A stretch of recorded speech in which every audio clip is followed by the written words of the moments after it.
Hi, welcome to another consonant analysis. Today I've got an extract from the New York Times, dated 1852, and you might wonder why I've chosen such an old and specific extract. Truth be told, I actually took this extract from a work about Samuel Morse, who I've just done an analysis on, and you'll find that in my videos. What it is with this particular analysis, I thought it would be interesting to actually look into the comments of other people with regards to his invention, which was he invented Morse code, or is the inventor accredited with the invention of the Morse code machine and Morse code transmission. And it just, given the nature of his trials and struggle in actually getting the invention to the recognition that it received eventually, I thought it would be interesting to look at something that one of his contemporaries, i.e. Somebody who wrote the editorial in the New York Times, to see exactly what was behind what they were saying. So the extract I've taken is demonstrate the practicability of his invention. The reason why I chose that particular extract is because it's got a strange turn of phrase. It uses the word practicability, and I've never heard that before. It sounds like it's slightly archaic now, and I've never heard that in my lifetime. So I thought it would be interesting to extract that segment of speech containing this word to see what lies beneath. And it didn't disappoint. It was very good. I should point out that this particular idiom to demonstrate the practicality of his invention, it is actually used, when I googled it, it is actually used by people generally, and for different inventors, not just Morse. So it seems like it's something which is a phrase which is used at the point where an inventor is ready to showcase his item, and show that it works. So, like I said, the context is it's an editorial in the New York Times that gives the reasons why, despite being preceded by many prior similar works, and despite the protests of those works, various inventors, Samuel Morse deserves to take full credit for his invention as being a work of his in his own right. And if you actually watch my video on Samuel Morse, you'll understand exactly what that's all about. So basically, the editorial writer is making a case for Samuel Morse to be recognised as the inventor of Morse code. And in my interpretation, I've put, the phrase seems to be used in those situations where an inventor makes a creation that, in advance of the fact, garners undue criticism, scepticism and resistance due to being based on prior works and or being deemed unfeasible.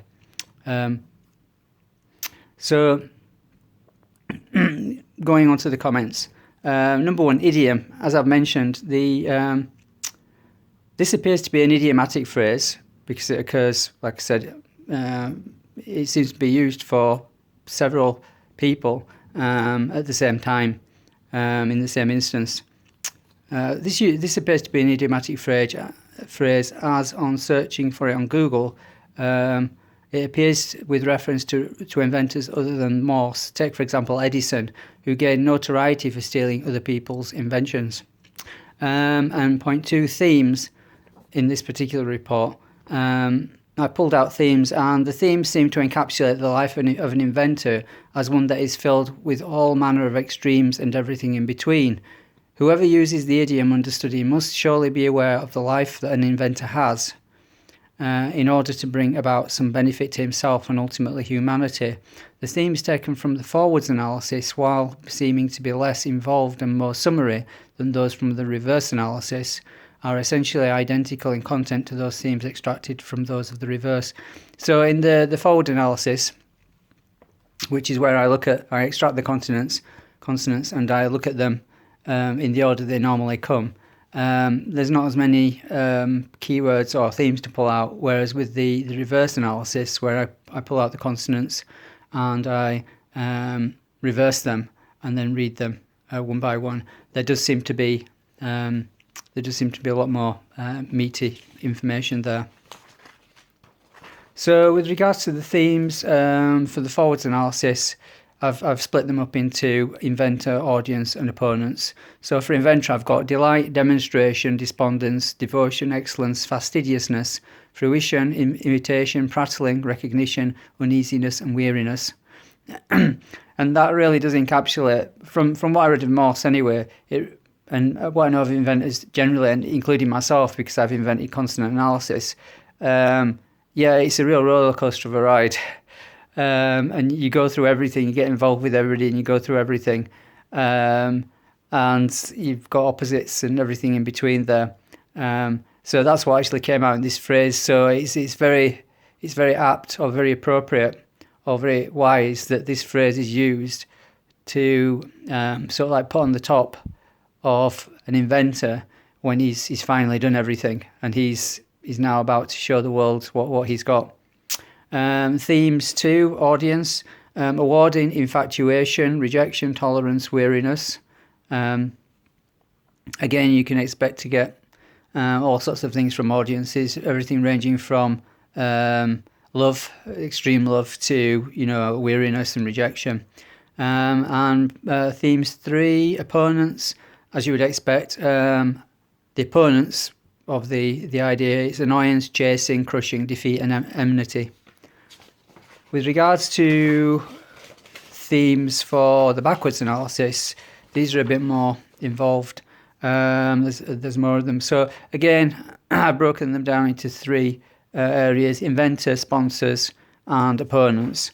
So one inventor, themes 1 inventor.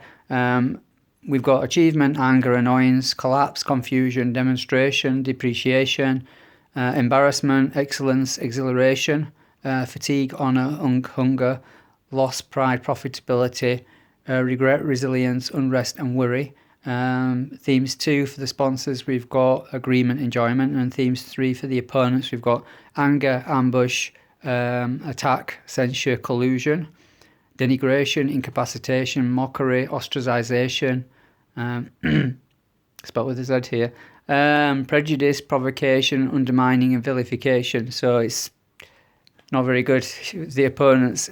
And like I said, from what I read, the analysis I did for Morse, along with what I read about him, through various pages on the internet, it does certainly seem that he went through the mill a bit.